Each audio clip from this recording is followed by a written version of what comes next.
It was interesting to create the programming logic for adding two numbers.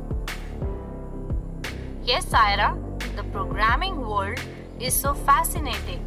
Let's explore it further by writing a simple program in QBasic. That will be fun, but I don't know how to write a QBasic program. Don't worry, Saira. I will help you get started with QBasic.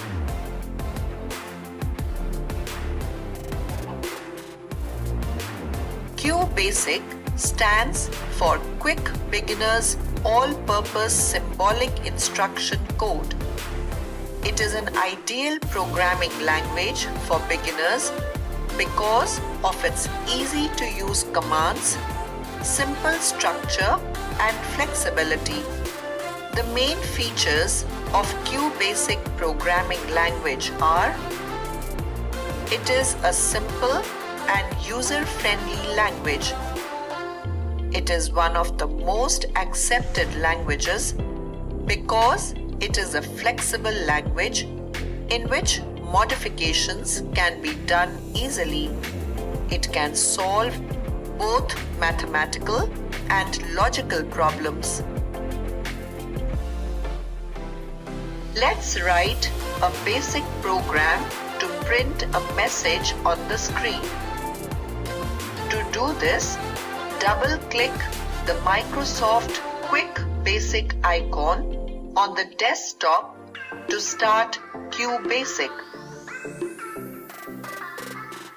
The QBasic window will appear with a welcome dialog box.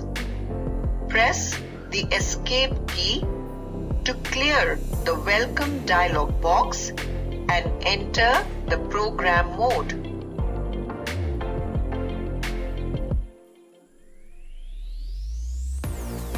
Type the following code to start the program.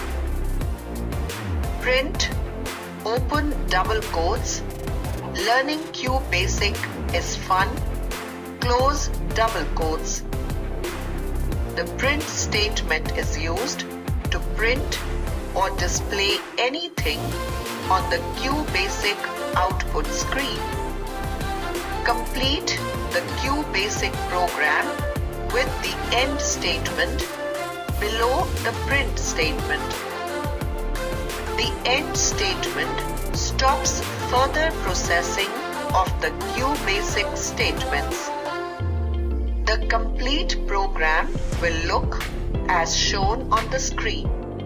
Run the program by selecting the Run menu and clicking the Start option. The output will be displayed. Wow, Vicky! Writing a program in QBasic is so easy. Yes, Saira, it is.